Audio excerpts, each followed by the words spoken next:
Assalamualaikum warahmatullahi wabarakatuh. Selamat pagi dan salam sejahtera bagi kita semua. Pertama-tama, izinkan saya memperkenalkan diri. Nama saya Indah Ferawati. Saya merupakan mahasiswi program studi pendidikan guru sekolah dasar di STKIP PGRI Banjarmasin.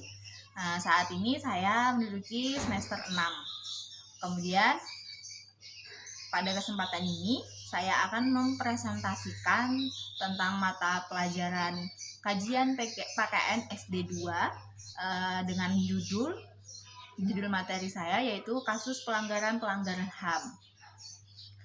Baiklah, langsung saja kita masuk kepada poin yang pertama, yaitu tentang kasus pelanggaran HAM berat yang pernah terjadi di Indonesia.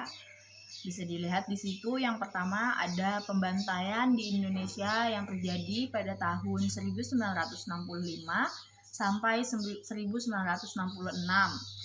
Peristiwa ini merupakan pembantaian terhadap orang-orang yang diduga terafiliasi dengan Partai Komunis Indonesia yang menyebabkan sekitar 500 jiwa hingga 3 juta orang tewas. Kasus pelanggaran HAM ini sampai saat ini masih kita ingat ya, di masyarakat masih diingat juga sebagai peristiwa gerakan 30 September atau yang biasa dikenal dengan sebutan GS30 PKI. Bisa dilihat di situ ada contoh gambarnya. Kasus yang kedua yaitu ada kasus penembakan mahasiswa Trisakti yang terjadi pada tahun 1998.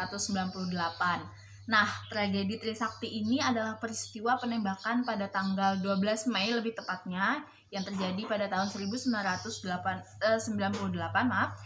Peristiwa ini sendiri itu terjadi terhadap mahasiswa demonstran yang menuntut Pak Soeharto turun dari jabatannya. Nah, demonstran dan mahasiswa menuntut pemerintah untuk segera melakukan reformasi akibat merebaknya korupsi, kolusi, dan nepotisme yang membuat negara itu terseret pada krisis moneter. Pasti semua tidak asing ya dengan krisis moneter ini. Nah, pada saat demonstrasi berlangsung ini terjadi ketegangan antara aparat dan pendemo akibat adanya provokator tanpa diketahui pemicunya. Aparat keamanan tiba-tiba menyerang mahasiswa dengan tembakan dan gas air mata yang mengakibatkan dari peristiwa ini sekitar ada 4 orang mahasiswa yang berasal dari Universitas Trisakti. Ke pembahasan yang kedua yaitu kasus pelanggaran HAM yang terjadi di Kalimantan. Tadi kita sudah membahas yang di Indonesia, sekarang kita lebih spesifik lagi kepada kasus pelanggaran HAM yang pernah terjadi di Kalimantan. Yang pertama itu ada kasus kematian tersangka atas nama saudara Hendri Dedianto di dalam tahanan Polsek Batu Licin.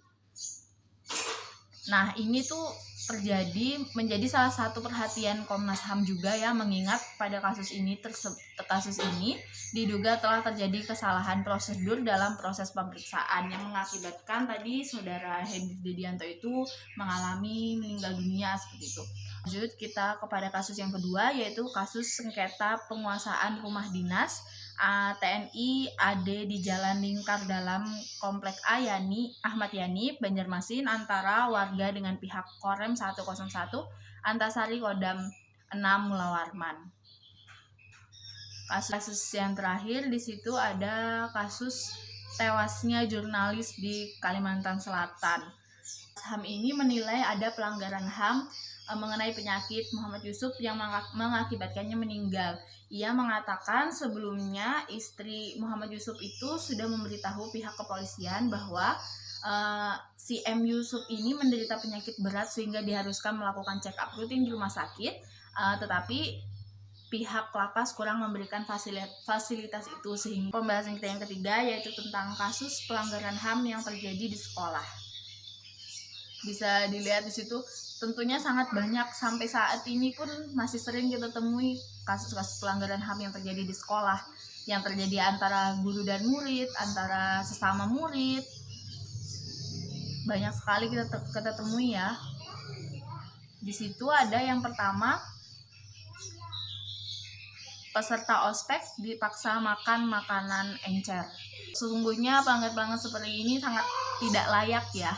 Apalagi pada kita sudah sampai pada saat ini seharusnya tidak ada lagi pelanggaran seperti ini, apalagi yang terjadi di khususnya yang terjadi di sekolah. Selanjutnya yaitu murid membuli gurunya yang terjadi di Gresik. Yang ketiga yaitu ada kasus petugas cleaning service dikeroyok oleh siswa di Takalar. Ini terjadi di 4 siswa SMP Negeri 2 Galesong, Takalar, Sulawesi Selatan menganiaya Faisal, seorang petugas cleaning service sekaligus security sekolah, hingga berdarah. Selain keempat siswa tersebut, penganiayaan ini turut dibantu oleh orang tua siswa, yakni Muhammad Rasul. Kejadian tersebut terjadi pada hari Sabtu tanggal 9 Februari 2019 sekitar pukul 3 WITA. Harusnya di sini peran orang tua memberitahu anaknya untuk tidak melakukan hal-hal tersebut, tapi malah membantu. Ini sungguh tidak terpuji. Kemudian di situ ada kasus guru menampar hingga menendang siswa di NTT. Ini juga beredar di salah satu dunia maya, dibagikan di dalam grup Facebook oleh akun T dan T. Ini sempat viral juga pada saat itu ya. Kemudian ada kasus siswa main kuda-kudaan. Nah, mungkin itu saja materi yang dapat saya sampaikan pada kesempatan kali ini. Mohon maaf apabila ada salah-salah kata. Semoga kedepannya tidak ada lagi kegiatan kasus-kasus seperti itu yang merugikan orang lain atau merugikan orang banyak. Semoga tidak terulang lagi. Mungkin itu saja yang dapat saya sampaikan. Sekali lagi, terima kasih. Wassalamualaikum warahmatullahi wabarakatuh.